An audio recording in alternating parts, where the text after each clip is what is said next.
네, 잘 자고 왔습니다. 지난주에 이동재 목사님 설교하셨잖아요. 듣는데 이제 난처하더라고요. 저도 이제 죄 얘기를 해야 되는데 또 죄 얘기구나. 예전에도 한번 이제 김모 목사님이 앞에서 하셨는데 그때도 내용이 똑같아서 되게 어려웠거든요. 그래서 이번 주도 묵상하면서 쉽지 않았는데 이제 우연히 어떤 한 프로를 보게 됐습니다. 요리사가 나와서 얘기를 하는데요. 이제 익숙한 음식을 아주 특별한 음식이 되게 할 수 있는 몇 가지 방법이 있다. 그러면서 뭐 여러 가지 얘기했는데 크게 두 가지였어요. 하나는 나 같은 천재 요리사가 하면은 라면도 특별한 음식이 된다. 이제 그렇게 얘기를 하더라고요. 그래서 그치, 저 사람 정도면 그런 말 할 수 있다. 이렇게 소금 위에서 뿌리는 요리사가 그 얘기했거든요. 또 한 가지는 먹는 사람이 배고프면 된다. 그러면은 똑같은 백반도 특별한 음식이 된다고 얘기를 합니다. 설교도 마찬가지라고 생각이 듭니다. 성령 충만했던 역사에 남은 위대한 설교자들이 했던 말씀이 사실은 똑같은 본문이었지만 특별하잖아요. 근데 저는 거긴 아닌 것 같아요. 그러니까 이제 오늘 설교의 성패는 여러분에게 달렸다.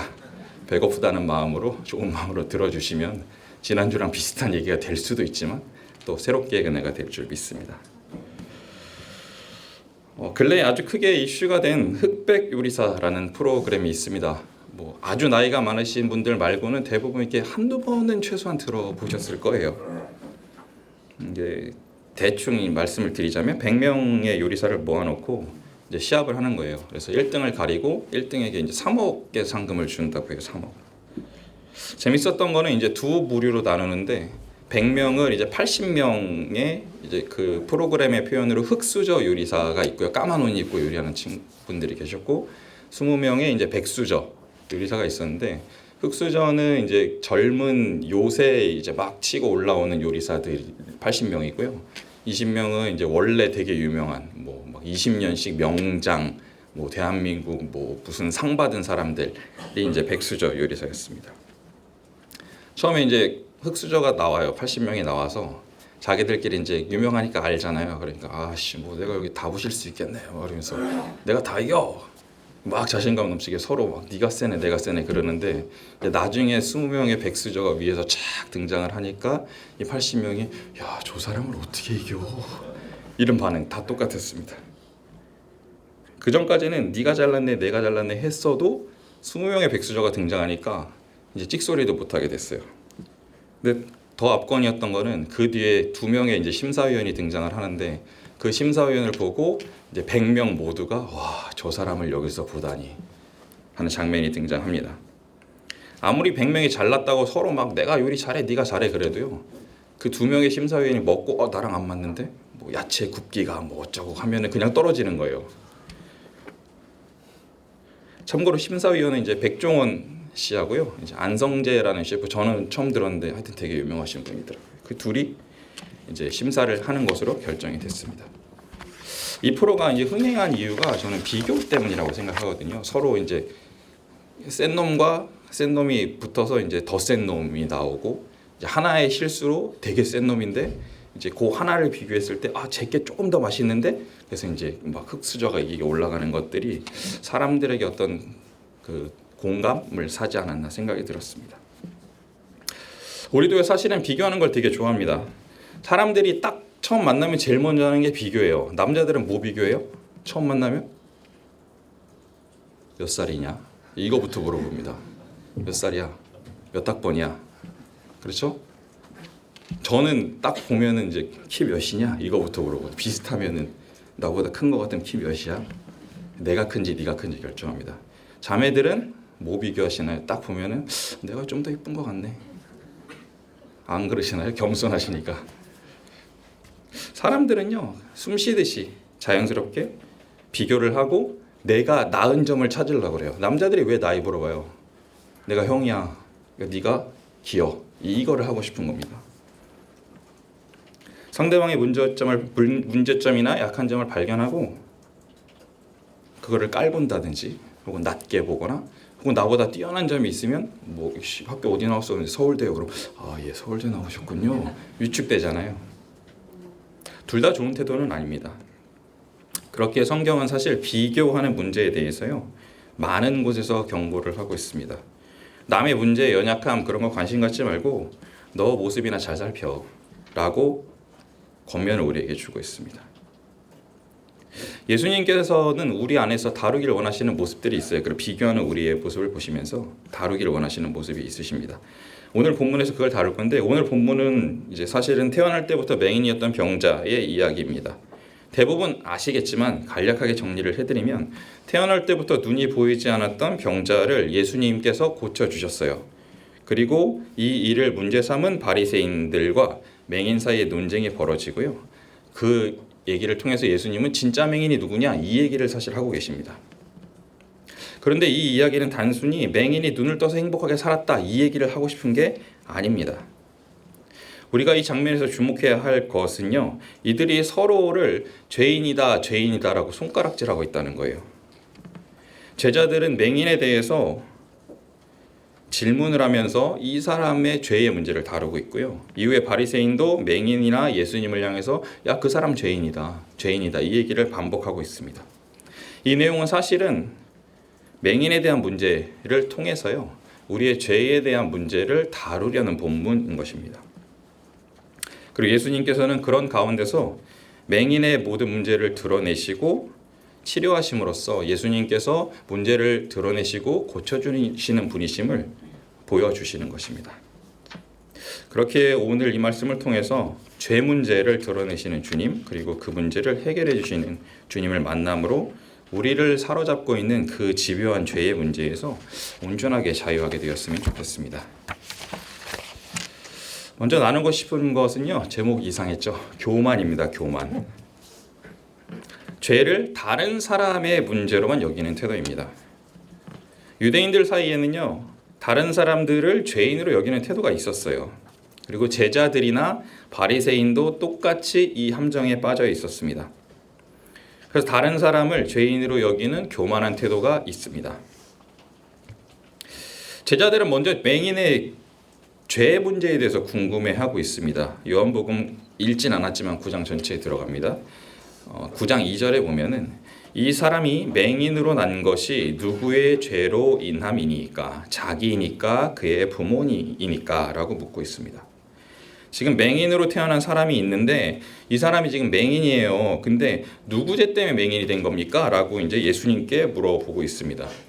유대인들 사이에서는요, 실제로 어떤 병이 있으면 죄 때문에 이 병이 발생했다라고 생각하는 인식이 있었어요. 그런데 여기에는 제자들의 잘못된, 어떻게 보면 교만한 태도가 있었습니다. 맹인으로 난 것이 누구냐고 묻는 것은 태어날 때부터 맹인으로 태어날 만큼 큰 죄를 지은 것이 누구냐라고 책임의 소재를 지금 묻고 있는 거예요. 누구 때문에 그렇게 된 거예요? 라고 묻고 있습니다. 이 장면에서 제자들의 심리에 있는 그 생각은요, 우리는 맹인이 아니잖아. 쟤는 맹인이야. 근데 쟤는 심지어 태어날 때부터 지금까지 계속 맹인이었으면 얼마나 큰 죄를 지었어. 이 말은 뭐예요? 우리는 맹인이 아니니까 나는 죄의 문제가 없다. 이 얘기를 지금 하고 싶은 겁니다. 성경은 그것을 교만이라고 얘기를 합니다. 뒤에 등장하는 바리새인들도 맹인을 여전히 죄인으로 여기는 태도가 있습니다. 유대인들, 제자들과 바리새인 모두 포함해서 유대인들에게 있는 교만한 태도가 더 크게 드러나서 보여지고 있습니다. 34절에 보면 내가 온전히 죄 가운데서 나서 우리를 가르치느냐 하고 쫓아보내니라 라고 기록이 되어 있습니다. 34절은 지금 맹인이 눈을 뜬 상태에 대해서 얘기를 하고 있는 거예요. 눈을 뜨고 왔는데 그 눈뜬, 이제 맹인이 아니죠. 눈뜬 사람에게 얘기를 하고 있습니다. 전제는 끔찍한 죄 때문에 맹인이 됐다라는 전제인데요. 이 말에는 모순이 있습니다. 설령 그들의 가정대로 죄 때문에 맹인이 됐어요. 혹시 뭐 부모의 죄든 자기의 죄든. 근데 지금 눈을 뜨고 왔습니다. 그럼 어떻게 된 거예요? 문제가 해결이 됐다는 거예요. 지금 이제 그 죄 문제가 해결이 됐기 때문에 얘가 눈을 뜨고 왔어요. 근데 여전히 네가 죄 가운데 태어난 죄인이다라고 비천한 존재로 여기고 있는 것입니다. 바리새인들 역시 우리는 맹인 아니야. 문제가 없어. 라고 말할 뿐만 아니라 뒤에 보면은 자기들은 우리는 모세의 율법을 지키는 위대한 사람들이다. 너 같은 맹인이랑은 비교도 안 되는 사람인 거야. 그러니까 우리는 너를 깔봐도 돼. 라고 말을 하고 있는 것입니다. 그러면서 이 교만의 끝을 보여주는 것은 24절에 등장하는데요. 맹인이었던 사람을 두 번째 불러 이르되 너는 하나님께 영광을 돌리라. 우리는 이 사람이 죄인인 줄 아노라. 이 사람은 예수님을 말하는 겁니다. 그들은 맹인이 죄인이다라고 정죄할 뿐만 아니라 예수님까지도 야, 그 사람 죄인인데 그 사람이 널 고쳐줬겠냐? 라고 말을 하면서 예수님까지 싸잡아서 다 죄인이라고, 자기들보다 지금 밑으로 비교해서 자신들이 더 의롭고 쟤네들은 다 죄인이다라고 말을 하고 있는 것입니다. 우리에게도 이런 교만한 태도가 있을 수 있습니다. 아이가 이제 완전히 사람 역할을 하기 시작했어요. 저희 집 애기가 이제 사람입니다.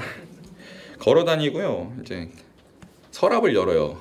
주방에 있는 서랍을 열어서 이제 하나씩 꺼내고 이제 유리 그릇도 땅에 이제 좀 쳐보고 이게 그 쇠 그릇도 쳐보고 이제 뭐 뭐든지 다 치대기 시작했는데, 그러다 보니까 이제 조용하게 집에 유리가 부딪히는 소리만 울려 퍼져서 왜 이렇게 조용하지? 그러고 가보면 이제 난장판이 벌어져 있는 거죠. 그런데 그런 아이에게도 꼭 제자리에 있어야 하는 게 꼭 있어요. 화장실 문이 열려 있으면 절대로 참지 못하고 뛰어가서 그걸 닫아야 돼요. 신기하죠? 저 닮았다고 그러더라고요. 그리고 제가 안경을 벗고 어디다 놓고 오면 기어이 그걸 가서 찾아와서 이제 씌워줘야 돼. 자려고 이제 벗고 누우려고 그러는데 갖고 와서 쓰라고. 그러면서 이제 항상 그럽니다. 지는 집안 난장판 만들어 놓고는 문이 열려 있는 걸 못 참아서 이제 와서 부모한테 야씨 문도 안 닫고 뭐 있냐고 이제 막 정죄를 하는 모습이 있습니다. 물론 아직 애기니까 자식 지기준밖에 없어가지고 그러고 있구나 이해는 하지만, 우리가 흔히 내로남불이라고 하는 그 행동들이 사실은 모든 사람 안에 있는 그 죄와 교만의 태도가 드러난 것이라는 생각이 들었습니다. 다른 사람이 조금만 잘못하면요 막 저렇게 잘못하고 사는 사람들이 말이야 이렇게 얘기를 하지만, 자기 안에는 사실 더 큰 문제가 있음에도 나는 문제 없는 사람인 것처럼 가만히 있고 다른 사람의 왜 운전을 저렇게 해? 자기도 그렇게 하면서 그런 태도들이 여전히 있다는 것입니다. 적용을 나눠보길 원합니다. 교만을 바로하는 것이 대단히 중요한 일입니다. 교만이 뭔지를 정확히 알아야 우리가 그것에 대해서 경계하는 태도를 가질 수 있습니다. 교만에 대한 아주 대표적인 기도가 있는데요. 누가복음 18장 11절에 나옵니다. 같이 한번 읽어볼까요? 시작. 바리새인은 서서 따로 기도하여 이르되 하나님이여 나는 다른 사람들 곧 토색, 불의, 간음을 하는 자들과 같지 아니하고 이 세리와도 같지 아니함을 감사하나이다. 교만 그러면 나오는 이제 1번 대표적인 이제 성경 구절인데요. 바리새인은 하나님을 향해서 서서 고개를 뻣뻣이 들고 기도하면서 자기가 마치 하나님인 것처럼, 자기가 하나님과 동등한 기준을 가진 것처럼 기도를 하고 있어요. 심지어 옆에서 겸손히 엎드려 기도하고 있는 세리를 향해서 저는 쟤 같지 않아서, 저 사람 같지 않아서 되게 감사하네요. 지금 이런 기도를 하고 있는 겁니다. 세리와 자신을 비교하면서 내가 더 낫기에 감사하다. 저 얼마나 대단한 기도입니까? 교만은 내 기준으로 다른 사람을 바라보고 내가 낫지라고 여기는 태도라는 거예요. 교만이 큰 문제인 거는요, 그 비교의 대상이 끝이 없어요. 처음에는 고만고만한 이거 뒤에 나와야 되는데 사람끼리 비교를 하다가 점점 저 사람이랑 나도 비벼볼 만한데 하고 올라가다 보면 어디까지 가요? 하나님 자리까지 가는 거예요. 내가 하나님처럼 심판자가 돼서 죄인이군. 죄송해요. 죄인이군. 죄인이야. 지옥 가야지. 이거를 우리가 판단하고 있는 겁니다. 그리고 하나님께서는 이런 교만한 자를 절대로 그냥 두지 않으십니다. 반드시 그 문제를 다루시고 교만을 다루실 때는 되게 아파요. 두 번째는 자신의 문제를 못 보는 것이 교만이다 라는 내용입니다. 교만은 남과 나를 비교하여 내가 낫다, 네가 못났다라는 것을 지적하는 것이라고 말씀을 드렸습니다. 그러다 보니까 자기의 모습을 못 봐요. 죄의 문제가 과연 맹인에게만 해당되는 문제였겠습니까? 절대로 그렇지 않습니다. 그러나 상대적으로 맹인을 손가락질하던 교만한 유대인들은 자신들에게 죄의 문제가 있다고 여기지 못했습니다. 누가복음 6장 41절에 보면 이런 경고가 있습니다. 어찌하여 형제의 눈 속에 있는 티는 보고 내 눈 속에 있는 들보는 깨닫지 못하느냐. 교만에 대한 대표적인 예수님의 경고입니다. 다른 사람보다 더 큰 문제가 사실은 나에게 있는데 정작 그 문제를 보지 못하다 보니까 해결도 못하고 그렇게 사실은 교만의 끝을 향해 하나님의 위치까지 달려가게 됩니다. 특히 죄의 문제에 있어서는요, 이거를 해결하지 못하면 끝나는 거예요. 사실은 끝나는 겁니다. 완전히 끝나게 됩니다. 그리고 어거스틴이라는 이제 김경수 목사님이 좋아하시는 어거스틴이라는 이제 위대한 사람이 이제 경고한 거에 대해서 아주 유명합니다. 찾아보시면 바로 나와요. 어거스틴 교만권은 바로 나오는데 그가 교만한 사람에 대한 경고를 하면서 교만의 가장 무서운 점은 무지라는 거예요. 무지. 교만한 사람은 절대로 자기가 교만한 줄 모른다는 것이 교만의 가장 무서운 점이며 그렇기에 교만에 대해서 반드시 항상 꼭 깨어 있어야 된다라고 경고를 하고 있습니다. 물론 이 자리에 여러분이 막 대놓고 이렇게 사람 깔보고 그런 분들은 아니겠죠. 아닐 줄 믿습니다. 그러나 그 교만의 문제는 보이지 않고 우리 안에 이미 들어와 있음에도 발견할 수 없기 때문에 깨어 있어야 돼요. 심지어 예수님과 함께 다니던 그 제자들도 맹인을 향해서 손가락질을 한 것이 그들이 깔보려고 깔본 게 아니라 그 교만의 문제가 자연스럽게 안에 들어와 있었기 때문이었습니다. 누구나 그런 함정에 빠질 수 있음을 기억하셨으면 좋겠고요. 그래서 잘 깨어서 교만의 문제와 잘 싸우시는 여러분이 되셨으면 좋겠습니다. 다른 사람을 죄인으로 여기는 태도가 교만이라고 말씀을 드렸습니다. 둘째는 고만고만입니다. 죄 문제는 모든 사람에게 똑같은 고만고만한 문제라는 말씀입니다. 예수님은 사실 맹인이 되는 것이 죄로 인해서만 되는 것이 아니다라고 말씀을 해주셨고요. 그러면서 죄의 문제는 다 똑같이 해당된다라는 것을 알려주고 계십니다. 모든 사람은 다 고만고만한 죄인들입니다. 요한복음 9장 3절에 보면 이런 말씀이 있습니다. 예수께서 대답하시되 이 사람이나 그 부모의 죄로 인한 것이 아니라 그에게서 하나님이 하시는 일을 나타내고자 하심이라 라고 기록이 되었습니다. 이 말씀을 잘 이해해야 되는 것은요, 예수님이 이 말씀을 하신 것이 맹인이나 맹인의 부모에게 죄가 없다라고 말씀하신 것이 아니에요. 그 병의 원인이 죄가 아니다라고 말씀을 하신 것입니다. 성경은 분명히 모든 죄의 결과로 모든 사람이 병에 걸리게 됐다. 거기서 병이 시작됐다라고 말을 하고 있습니다. 에덴 동산에서 아담이 범한 죄로 인해서 세상에 병과 고난이 들어왔습니다. 이건 명백한 사실입니다. 또한 출애굽기 20장 5절에 보면요, 하나님이 부모에게부터 아들에게까지 죄값을 물으실 수 있다라고 기록이 되어 있어요. 즉 부모의 죄 때문에 자녀가 어려움을 겪을 수도 있는 것도 사실입니다. 그러나 설교자 트렌치에 따르면요, 예수님께서 이 본문에서 이 말씀을 해주신 것은 죄의 문제가 어떤 특별한 병이 있는 자에게만 있는 것이 아니다라는 것을 제자들에게 알려주려고 하신다라는 것입니다. 오히려 예수님은 이 맹인의 문제를 다루시고 이 말씀을 하심으로써 야, 맹인만 죄가 있는 게 아니라 니네도 다 죄인이야 라는 것들을 드러내시고 그 결과로서 그 죄 문제를 다루심으로 뒤에 나온 하나님이 하시는 일을 나타내시게 됩니다. 그 예수님께서는요, 사람을 향해서 딱 하나의 기준을 적용하세요. 그 자리에 있는 모든 사람들에게 이 기준이 동일하게 적용됩니다.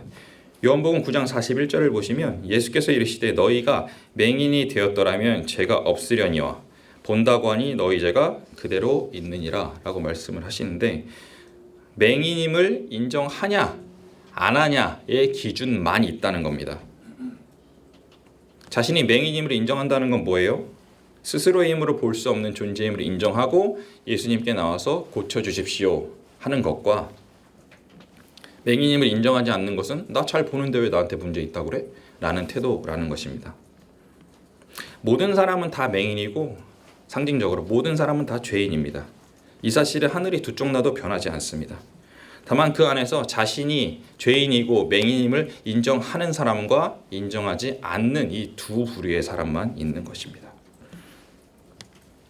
죄의 문제에서 자유로운 사람은 단 한 명도 없습니다. 요즘 주변에서 이제 동성애에 대한 질문을 굉장히 많이 받아요. 제가 뭐 심리 상담도 했고, 이제 오늘 또 뭐 아시는지 모르겠지만 광화문에서 되게 크게 집회를 한다고, 동성애 반대 집회, 뭐 차별금지법 반대 집회죠. 그러다 보니까 그런 질문 이제 굉장히 많이 받습니다. 동성애에 대해서 어떻게 생각하냐. 뭐 저는 절대로 이제 동성애를 옹호하지도 않고, 뭐 개인적으로도 별로 안 좋아하고 그런 거. 하나님께서도 분명히 동성애를 죄라고 말씀하신 것은 사실입니다. 그리고 교회 안에 혹시 안 계시겠지만 이제 동성애 취향이신 분이 계시면 이제 돌이키셔야 합니다. 반드시 돌이키셔야 합니다. 그런데 저는 동성애에 대해서 어떻게 생각하냐 질문을 하면은 반대로 물어봐요. 그럼 너는 지금 동성애자들보다 네가 위롭다고 생각하냐?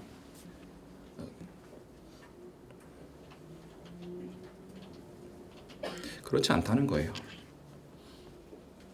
똑같습니다. 하나님 보시기에 여기 양복 입고 이렇게 앉아 있는 분들이나 저 광화문에서 동성애 만세하는 분들이나 똑같은 죄인이라는 거예요.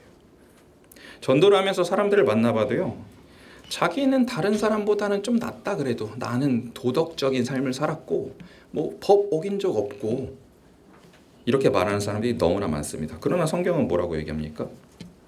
모든 사람이 죄를 범하였음에 그 누구도 하나님의 영광에 이르지 못한다 라고 말을 하고 있습니다. 동성애자나 동성애 찬성자나 반대자나 다 똑같습니다. 다 죄인입니다. 적용 나누기를 원합니다. 성경은 우리에게 절대적인 기준이 있다라고 말을 해주고 있습니다.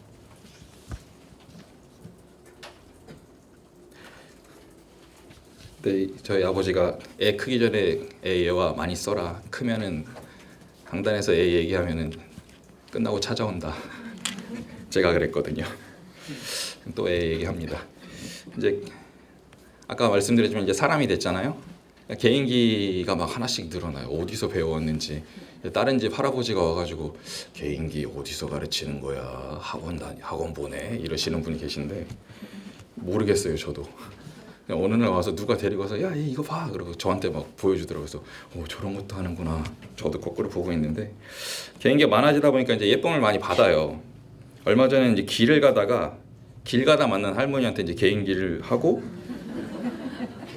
그 할머니가 이제 그놈 신통하네 그러면서 10,000원짜리를 딱 주시더라고요. 그래서 벌써 16개월인데 10,000원. 그렇게 2번을 벌어와서 이제 자기가 번 돈이 20,000원이 지금 엄마한테 있습니다. 근데 제가 뭐 개인기라고 표현했지만 뭐 대부분 보셨잖아요. 뭐 합니까? 뭐 윙크, 고맙습니다. 그럼 이제 이렇게, 그럼 뭐 화이팅, 그럼 뭐 이런 거. 사람들이 이 아이를 귀여워하는 거는요, 애기가 하니까 귀여워하고 이제 막 용돈도 주시고 하는 거죠. 여기 계신 분들 중에 윙크 못 하시는 분 계십니까? 윙크해서 어디서 10,000원 줄 수 있다고 그러면 눈 감고 다니죠, 우리는. 강남에 빌딩 짓기에서 눈 감고 다닐 겁니다, 우리는. 어른들은 그런 걸 개인기라고 하지 않습니다. 오히려 제가 나 윙크할 줄 아는데 보고 10,000원 줄래? 그러면 되게 불쌍한 사람인가 보다 이렇게 될 겁니다. 아이의 행동이 어린아이 애기치고는 대단하지만 그 비교의 대상이 어른이 되면은 사실은 아무것도 아닌 행동이 되는 것처럼 죄에 대한 기준도 사실 우리끼리 누가 잘났네 내가 잘났네 비교하는 것이 아무 의미가 없어요. 내가 너보다 거룩하고 너는 동성애자냐 나는 이성애자인데 이게 의미가 없는 것은 성경이라는 기준을 통해서만 하나님께서 우리를 판단하시기 때문입니다. 예수님께서 나중에 심판대 앞에서 우리를 만나셨을 때 야 너 동성애자냐? 이거 안 물어보세요. 성경을 꺼내시고 그 기준대로 우리에게 요구를 하십니다. 그 절대적인 기준이 뭐라고 말한다고요? 넘어갔네요. 모든 사람이 죄를 범하였다라고 말을 하고 있습니다. 그렇기 때문에 죄의 문제는 사실 모든 사람이 반드시 해결해야만 하는 문제라는 것입니다. 위대한 설교자 로이드 존스 목사는요, 이 시대에 가장 부족한 것 한 가지를 꼽아준다면 무엇을 꼽겠습니까? 라는 질문에 단연 죄 깨닫기라고 말할 것이다 라고 했습니다. 기독교가 다른 모든 학문, 종교, 사이비를 포함해서 모든 것들과 달라야 되는 단 한 가지는요, 죄의 문제를 다뤄주는 것이라고 강조를 했습니다. 로이드 존스가 죄의 문제를 강조한 것은 그것이 반드시 해결돼야 하는 문제임에도 그 어디서도 이 문제를 다루지 않기 때문에 우리는 그것을 강조해야 된다라고 말을 했습니다. 죄의 문제를 다루고 해결하지 않고서는 하나님과 관계를 회복할 수 없습니다. 죄로 인해 거기서 모든 문제가 시작되었고 사람에게 고난이 찾아왔고 평안이 사라졌고 이 세상이 헬조선이라고 그러잖아요. 우리나라만 헬이겠습니까? 이 세상이 지옥이 됐는데 사람들은 죄 문제 말고 다른 문제를 해결함으로써 이 문제를 해결하려고 한다는 거예요. 평안이 깨지는 정도, 고난을 겪는 정도의 문제가 아니라 사실 이 죄 문제를 해결하지 않으면 우리에게 영원한 심판이 기다리고 있다는 것입니다. 쉬운 말이잖아요. 죄 문제 해결 못하면 지옥 가. 쉽지만 되게 무거운 말입니다. 여러분은 자신에게 있는 결핍과 고난의 문제를 해결하기 위해서 뭘 찾고 계십니까 지금?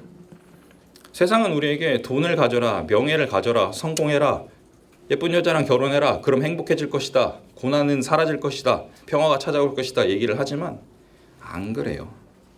거기에는 만족이 없습니다. 회복이 없습니다. 기쁨이 없습니다. 여러분은 부디 엉뚱한 곳이 아니라 바른 곳에서 죄 문제를 해결하시고 참된 만족을 누리시고 영원한 형벌도 피해 가셨으면 좋겠습니다. 모든 사람이 자기 죄 문제를 해결해야 된다고 말씀을 드렸습니다. 세 번째는 그만입니다. 죄 문제는 그만이 해결해 주실 수 있다는 거예요. 예수님이시죠. 그 예수님만이 고만고만한 교만의 문제를 그만두게 해주실 수 있다는 의미입니다. 예수님께서는요, 우리의 그 교만, 죄의 문제를 다루시기 위해서 이 땅에 오셨습니다. 의인이신 예수님만이 우리의 죄를 드러내 주실 수 있었어요. 유대인들이 사실 맹인과 자신을 비교하면서 맹인의 죄 문제를 따지는 것이 한편으로는 이해가 또 됩니다. 왜냐하면 이전까지 세상에는 진짜 의인이 없는 거예요.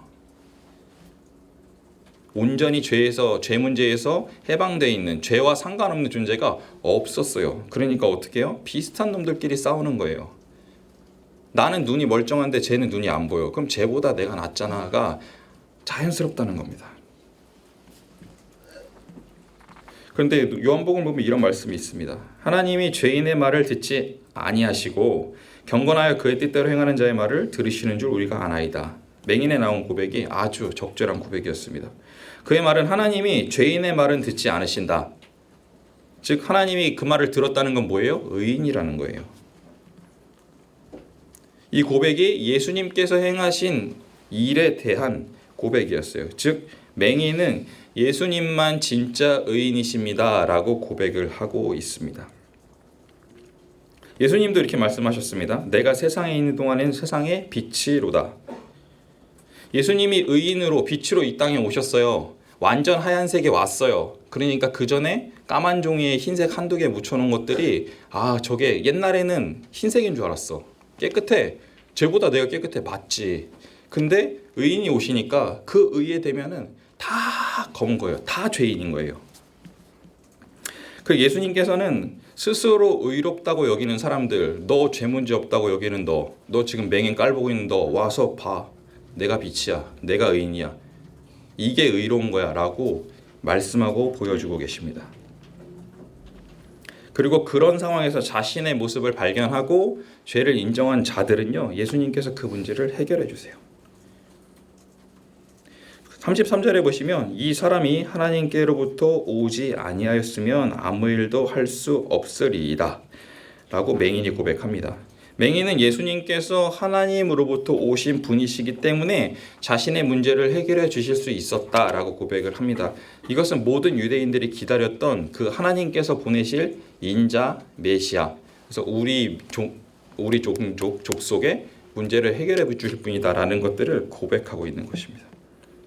예수님께서도 이렇게 말씀하십니다. 너희가 맹인이 되었더라면 죄가 없으려니와 본다고 하니 너희 죄가 그대로 있느니라. 자신이 죄 문제를 해결해 주실 수 있는 분이라는 것을 말씀해 주고 계세요.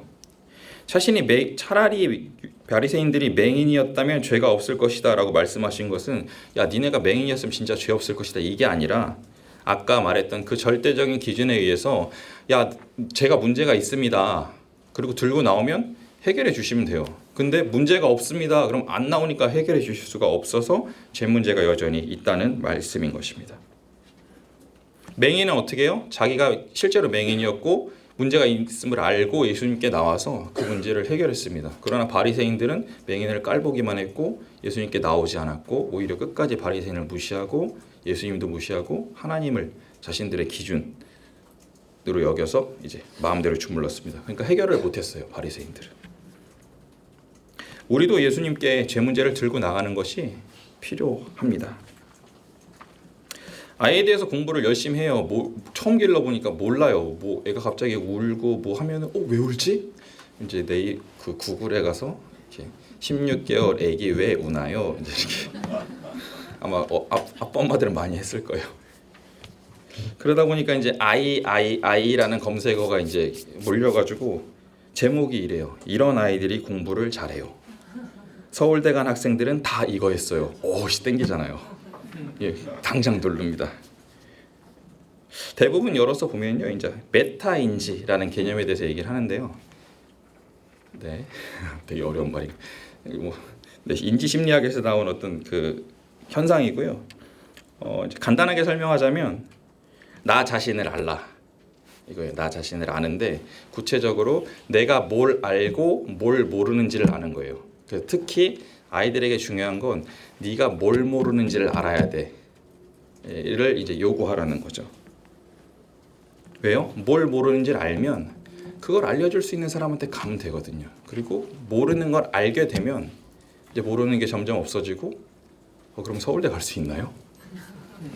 서울대 가신 분들 메타인지 안 한 것 같은데 그런 게 메타인지입니다. 내가 뭘 모르는지를 알아서 그거를 해결해라. 이제 이게 메타인지 얘기인데 영적으로도 메타인지가 필요하다는 생각이 들었습니다. 내가 죄 문제를 온전히 해결한 존재인가? 내가 죄 문제를 스스로 해결할 수 있는가를 돌아보는 겁니다. 해결할 수 있으면 하세요. 죄 한 번도 안 짓고 살면 됩니다. 해결할 수 없다. 제 문제를 해결하지 못했고 앞으로도 해결하지 못하겠다. 그럼 어떻게 하면 돼요? 해결해 주실 수 있는 분께 나가면 돼요. 예수님만이 그 문제를 해결해 주실 수 있습니다. 적용 나누기를 원합니다. 말씀을 통해서 자신을 보게 하실 때 자신의 모습을 인정하시기 바랍니다. 서두에 말씀드렸던 이제 흑백 요리사 관련해서 되게 인상적인 영상이 있었어요. 이제 한 탈락자와 이제 인터뷰를 하는 거죠. 물론 다 탈락했습니다. 1등 1명 빼고 99명은 탈락했지만 그 중에 어떤 젊은 요리사와 인터뷰한 내용이었는데 이제 나름 되게 잘 나가죠. 뭐 찾아보니까 거기 나온 요리사들 식당 가려면 뭐 20 몇만 원, 뭐 30 몇만 원 다 이래 식당이. 그래서 못 가는 데구나. 그런 사람들 중에 한 명이에요. 근데 첫 라운드에서 이제 심사위원이 음식을 맛있게 먹어놓고도 탈락을 시켰어요. 다른 건 다 괜찮았는데 뭐 생선의 굽기가 조금 그렇고 소금이 몇 톨 더 들어갔고 그래서 야 소금 몇 톨 들어간 거 갖고 탈락시키냐. 그러니까 이제 인터뷰 내용이 그거예요. 되게 자신감 넘치는 젊은 셰프다 보니까 억울하지 않으세요? 어디 가서 이렇게 꿀리는 사람 아니잖아요. 그랬더니 그 사람이 이렇게 대답을 해요. 그 사람 안성재예요. 그러니까 그 안성재라는 사람이 우리나라에서 딱 하나밖에 없는 무슨 미슐랭 가이드 3스타의 오너 셰프라는 거죠. 그래서 뭐 한 끼에 37만 원 뭐 그렇더라고요. 그 안성재라는 것은 그 사람이 우리나라에서 요리 제일 잘하고 요리에 대한 평가를 가장 정확하게 할 수 있는 사람이니까 그 사람이 그렇게 얘기했으면 그게 맞는 거예요라는 얘기를 하는 거예요. 지금 이 사람이. 그래서 이 젊은 셰프는 그 안성재가 얘기했던 걸 내가 마음에 고이 잘 담아서 그 문제를 앞으로 극복해서 나도 이제 더 세지겠다 이제 이 얘기를 하고 있었습니다. 같은 사람끼리도요 건의가 있잖아요. 그러면은 나한테 막 못된 소리 해도 그치 저 사람은 그런 말할 자격이 있지 이렇게 받아들입니다. 하물며 우리에게 말씀을 해주시는 분이 계세요. 1등 요리사가 아니라 하나님의 아들 예수님께서 우리에게 말씀을 하고 계십니다. 예수님께서 어떻게 말씀하세요? 성경을 통해서 우리의 모습을 볼 수 있도록 하신다는 거예요. 우리의 모습을 깨닫게 하시고 우리가 어디로 가야 할지를 알려주십니다. 그렇기 때문에 자꾸 성경 읽어라, 성경 좀 공부해라, 묵상 좀 해라 이렇게 요구를 하는 겁니다. 우리가 말씀 안에서 예수님의 음성을 듣고 그분이 나의 마음 가운데 야, 너 이렇잖아 라고 말씀하실 때 저 아닌데요 라고 말하면 안 됩니다. 설령 내가 그렇게 생각을 안 하더라도요, 나 정도면 그래도 괜찮지 않나 라고 생각을 하더라도 예수님께서 성경을 통해서 마음에 깨닫게 해주시면 인정을 하세요. 그리고 그것을 인정할 때 거기서 비로소 나아갈 방향들이 보이게 됩니다. 그걸 버티고 있으면요, 아무 데도 갈 수가 없습니다. 두 번째로 예수님은 우리의 죄 문제를 완전히 해결해 주신다는 것입니다. 예수님께서 야, 너 죄인이야 를 드러내시는 거는 아이씨 뭐 하느라고 이렇게 살았냐 죄인아 이게 아니라 야, 죄인이니까 이제 어디로 가야 돼? 해결하러 가보자. 이거를 하시려고 하는 겁니다. 본문에서 맹인이 자기가 맹인이라는 거 인정했을 때 결과가 어땠어요? 맹인의 상태에서 벗어났어요. 이 사람은 평생 다시는 맹인으로 살지 않고 정상인으로 살았습니다. 즉 자기가 죄인임을 인정하고 예수님께 나간 사람은 예수님이 그 문제를 해결해 주세요. 근데 더 놀라운 건 이 문제가 당장의 현상의 해결만에 그치지 않는다는 거예요. 그냥 눈 떴으니까 됐어 알아서 살아 이게 아니라 평생 이제 정상인으로 의로운 사람으로 살 수 있도록 해주신다는 겁니다. 이것이 복음입니다. 제가 좋아하는 말씀인데요. 로마서 8장 1절 같이 한번 읽어보길 원합니다. 시작.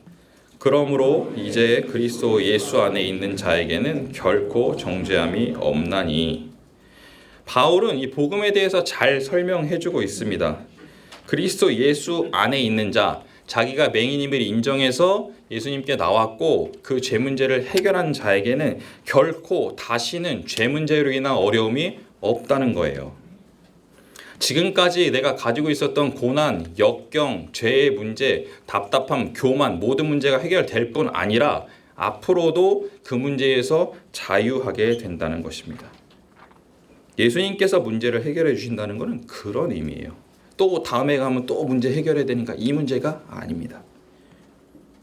우리에게 이 사실은 대단히 중요합니다. 우리가 믿음으로 죄 문제를 해결했다고 해요. 나 믿었어요. 언니, 형, 목사님 저 믿었어요. 이제 됐어요. 그리고 가서 살아봐. 일주일 살면 어떻게 돼요? 다음 주에 저 아닌 것 같은데요. 정죄하게 되고 스스로 낙심하게 되고 자꾸 또 나를 누군가 비교하고 내가 무능한 존재인 것처럼 생각을 합니다. 그러나 예수님이 우리에게 행하신 그 표적은요, 복음은요, 그렇게 얄팍하고 힘없는 게 아니에요. 예수님은 그 이후에 맹인을 인정한 자가 예수님께 와서 고침을 받은 이후에 평생 다시는 앞을 못 보는 일이 없도록 완전하게 치유해 주셨고, 우리가 죄의 문제를 들고 예수님께 나가면 다시는 이것 때문에 어려움을 겪지 않도록 완전하게 우리의 죄의 문제를 다루어 주십니다. 그렇기 때문에 우리가 이 복된 사실을 잘 기억하고 어떤 어려움이 찾아오더라도 그 안에서 이미 우리에게 믿었다면 주어진 그 의로움을 확신하고 살아가셔야 합니다. 그렇게 되기를 바랍니다. 그 사실에 이 말씀이 도움이 될 것입니다. 말씀을 정리하겠습니다. 우리는요, 다른 사람의 문제를 보고 교만하게 그것을 지적하고 문제 삼으려는 그 죄인의 모습이 여전히 있습니다. 그러나 성경은 오히려 모든 사람이 다 고만한 모두 죽어 마땅한 하나님의 영광에 이르지 못하는 죄인이라고 말씀하십니다. 그렇기에 우리는 우리 자신의 죄인됨을 인정하고 예수님께 나아가서 그 문제를 해결할 수 있고요. 또 그 문제를 모두 해결하시고 풍성한 가운데서 살아가시게 되기를 간절히 소망합니다. 기도하시겠습니다. 우리가 우리의 모습을 잘 볼 수 없습니다. 그래서 은혜가 필요하고요. 그것을 우리의 모습을 깨닫게 해주신 게 또 은혜라고 생각합니다. 누군가는 자신이 죄인임을 인정하실 수도 있고 또 누군가는 나 정도면 괜찮다라고 생각할 수도 있지만 성경의 기준을 받아들여서 하나님 우리가 죄인입니다. 은혜 아니면 살 수 없는 그런 존재입니다. 인정하시고 그래서 그 안에서 주님께서 주시는 풍성함, 은혜로움을 맛보기로 합니다. 이렇게 함께 기도하셨으면 좋겠습니다. 기도하겠습니다.